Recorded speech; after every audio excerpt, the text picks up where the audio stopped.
રાજ્ય સરકારમાં પણ આંશિક પરિવર્તન। ગુજરાતમાં ભાજપના સંગઠનમાં બદલાવની હિલચાલ। જુલાઈમાં નવા પ્રમુખ આવી શકે। લોકસભાની ચૂંટણીના પરિણામો જાહેર થઈ ગયા બાદ હવે ગુજરાતમાં ભાજપના સંગઠનના બદલાવનું કામ આગળ ધપશે। ચાલુ મહિને અથવા આવતા મહિનાની શરૂઆતમાં રાષ્ટ્રીય સંગઠનમાં બદલાવ આવે તેવી સંભાવનાઓને જોતા હવે ગુજરાત ભાજપમાં પણ બદલાવની હિલચાલ આવી શકે છે। ભાજપના સૂત્રો આવતા જુલાઈ માસમાં સંપૂર્ણ નવા માળખાની અપેક્ષા રાખી રહ્યા છે। CR પાટીલને સ્થાને નવા પ્રદેશ અધ્યક્ષ તરીકે ઓબીસી ચહેરો આવે તેવી સંભાવના જોવાઈ રહી છે। આ દરમિયાન ગુરુવારે મોડી સાંજે મુખ્યમંત્રી ભૂપેન્દ્ર પટેલ પણ દિલ્હી જવા રવાના થઈ ગયા હોવાના વાવડ મળ્યા છે। તેઓ આવનારા દિવસોમાં અમિત શાહ સાથે બેઠક કરશે।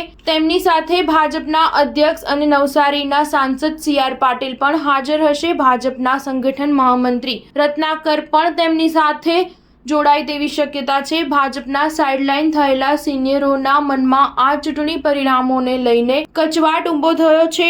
ભાજપના સંગઠનમાં ચાલી રહેલા કલેશને નિવારવા માટે સંગઠન સાથે જોડાયેલા સિનિયર નેતાને પ્રદેશ અધ્યક્ષ બનાવવા જોઈએ તેવો મત તેઓ વ્યક્ત કરી રહ્યા છે।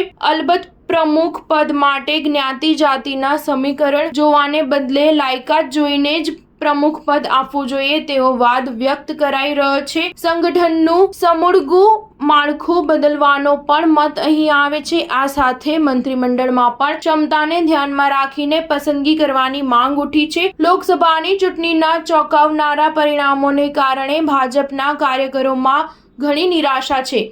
આગામી સમયમાં સ્થાનિક સ્વરાજ્યની સંસ્થાઓની ચૂંટણીઓ પણ આવશે। આ પહેલા પાર્ટીના કાર્યકરોનો ઉત્સાહ પરત ફરે તે માટે સંગઠનમાં બદલાવ જરૂરી છે। સ્ટાર ન્યૂઝ 7 હંમેશા સચ્ચાઈની સાથે।